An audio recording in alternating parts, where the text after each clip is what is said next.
Welcome to the Empowering Choices Parenting Podcast. My name is Joshua. I'm Erik. I am Lucas.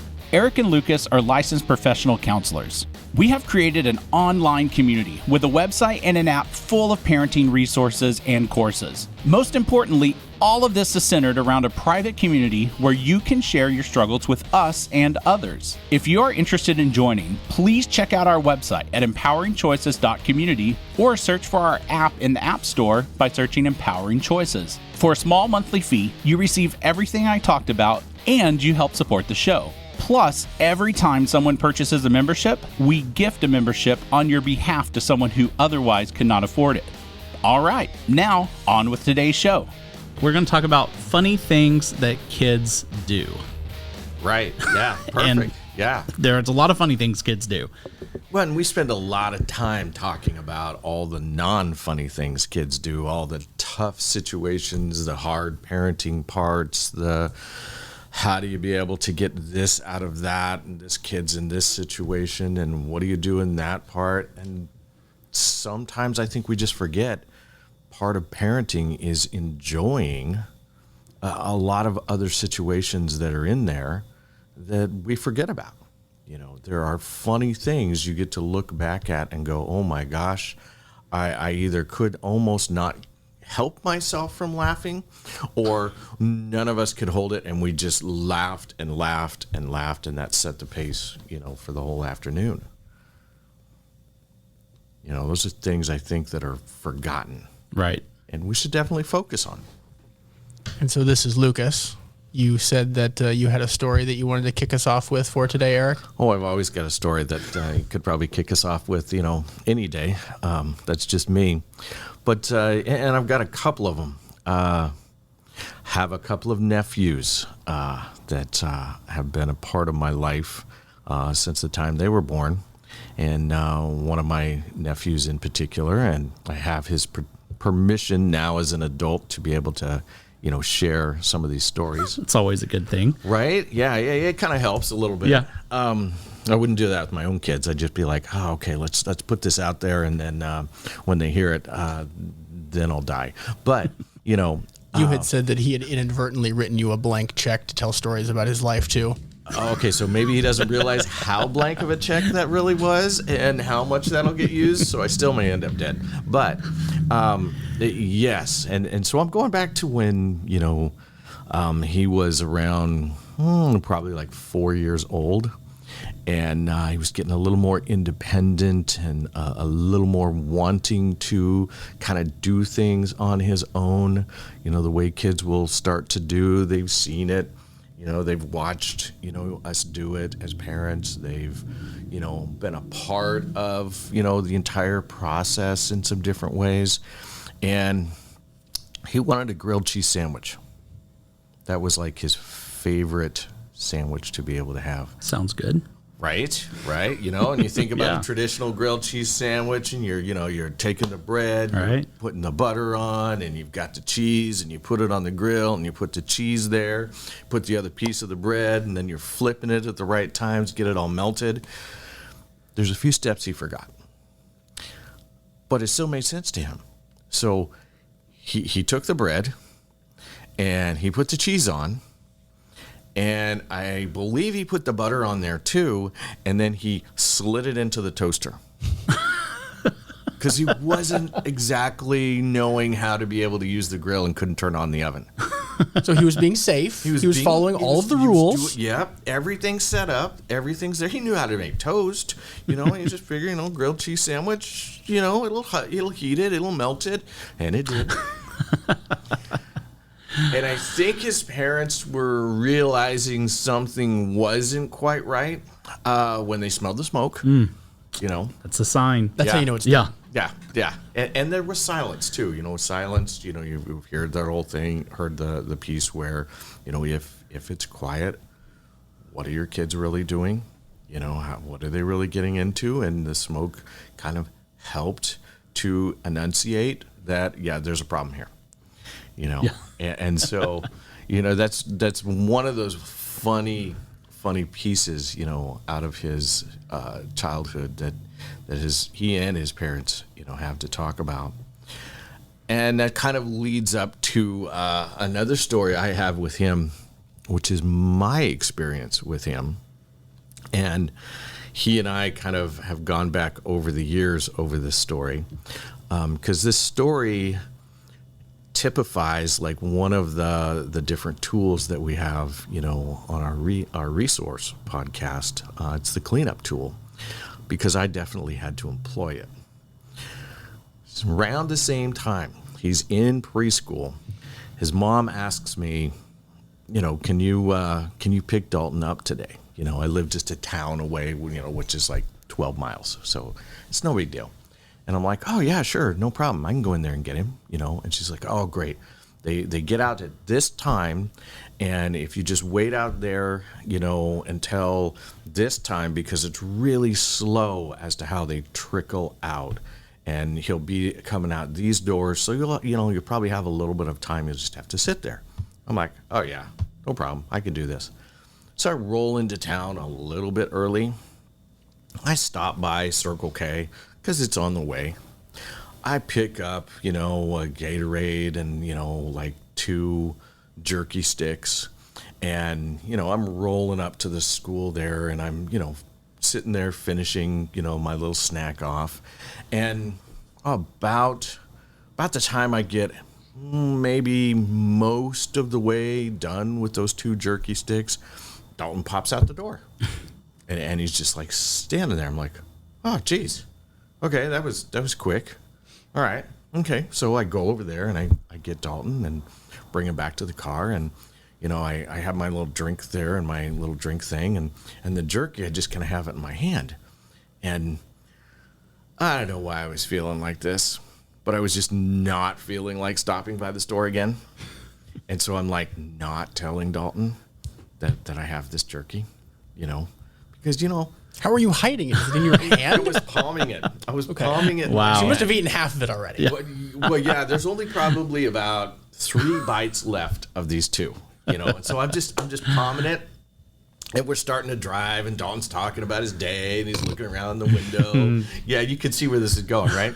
Okay, and so I'm like, okay, I can do this. I'm sneaky enough. Okay, so I rip off a little piece, and I pop it in my mouth just a little bit, and I'm just like trying to chew it on the other side of my mouth. And I think, I just get this done, then we'll get home. He's got snacks there, it'll all be good. Because kids aren't observant at all. They're not, no, not at this age, no. And so then I got another piece, and I popped it in there, and all of a sudden I hear this, Uncle Erik. I'm like, yeah, what's up, buddy? He goes, what are you eating? I was like, crap. How do you see this? I'm good. I mean, I got a history of being good, and I can move through things, and I'm really good sleight of hand. And I just got caught by a 5-year-old. And I'm like, nothing. And I'm like holding my breath, and he goes, then why is your mouth moving? I was like, oh, crap, what am I going to say? I've got to have something good here. And so it dawned on me, I could say this. I'm just tenderizing my tongue, Dalton. And I'm like, is he going to buy that? Is he really going to buy that? And then all of a sudden he thinks about that, and I hear this, oh, okay. I'm like, he bought it. Oh my gosh, I just outsmarted a 5-year-old. Wait, what am I saying? Okay, now, and so I'm driving down the road, and I'm just like popping the other last piece in, going, oh my gosh, I can't believe I'm going to get away with this. It worked. It worked. And then all of a sudden I hear, ouch. I'm like looking around, I'm like, and then all of a sudden I hear, ouch. And I'm like, what's going on? And then one more time I hear, ouch. And then all of a sudden I hear, Uncle Erik. I'm like, yes. And he goes, I don't like this tenderizing your tongue thing. Because children also don't imitate adults that they admire. That's definitely not a thing that they do. Oh my gosh. I'm like, Wow. did you? He goes, It hurts. I'm like, oh, jeez. I'm like, I felt so bad at that moment. Yeah. I was like, oh my gosh, I just lied to my nephew. I just got caught lying to my nephew. And my nephew just caused himself pain. Now tenderizing his tongue. Tenderizing his own tongue. I was like, I drove straight to the Circle K, pulled in to the parking lot. And here's the part where I'm employing that cleanup tool. I turned around to Dalton and I went, okay, Dalton, I got to tell you something. And he goes, what's that? And I said, I just lied. I'm sorry. I wasn't tenderizing my tongue. And he goes, what were you doing? I said, well, before I came to get you, I stopped here and I got a couple of sticks of jerky and I was just finishing the last bits of jerky off and I didn't want to say anything. And he goes, oh. I said, how would you like to go in and let's get some snacks? I'm like, I'm sorry. I'm so sorry, buddy. He goes, I'd like that. I don't like this tenderizing your tongue. I'd like jerky much better. Wow. And so we did. We went in there. I got him some jerky. I got him a drink. And we went and drove home. Nice. Well, and then you had to be in a place where you were willing to backpedal with a 5-year-old. Right? Oh, man. You know what? And at that moment, because it's the relationship that was between us that fueled that whole backpedal. And not only, I guess backpedal almost doesn't feel like the right word. Like you had to be completely honest and admit. Yep. Backpedaling sounds like a politician. Exactly. Although it did feel a bit like backpedaling, just to be honest, in that moment, I'm in the hot seat. I'm the adult, and like I said, I just got caught by a 5-year-old. But I felt bad about doing it even to begin with. And, and that's the thing. As parents, as parenting figures, you're going to do things wrong. I mean, you're just going to do things wrong. That's what it is to be a human being. That's what it is in life, and how we clean that up, can be so important, even more important in a lot of situations, than if you hadn't done anything to begin with, because there's where people, our kids, will see the value that we place in that relationship, and we do it in other areas. We do it at work, we do it in the community, we do it in clubs and things. And I had a client who was telling me the other day that he said, I believed that my parents did not fight, right? Mm-hmm. And they very successfully were able to hide their fights from their children, mm-hmm. which on some level is a good thing. But he goes, I never learned how to manage anger. I never learned how to manage disputes. I am conflict avoidant to this day because I believed my parents never fought because they hid it so well. Yep. So it's kind of related to what you're saying of like, we need to be able to show our children how to manage negative things also. Right. Yeah. Our job is to show them life, how to navigate life. Now, there are some really bad parts of this world and some really bad parts of life. I worked under a teacher years and years ago, and his adult children still don't know a lot about his own childhood because he's not going to bring out that dark period. It's just, as he deemed it, it is not for them to know these things about me, and so there is a protection part that's there from certain types of, lions and tigers and bears, that live out here in the world with us. But there's a lot we can show them by being real in front of them. I remember a conflict my father had. We're talking about funny things, and that's a story for a different segment. But the way he handled that conflict, it didn't teach me anything, except maybe to run away from conflicts you create. And so that was not a message that I ever wanted to have resonate within me. And yet when I got in conflicts later on in life as an adult, that's the thing my mind goes back to. And I had to completely work on rewriting that whole piece. Because we become our parents unless we try really hard not to. It's a funny thing about the subconscious. It records everything.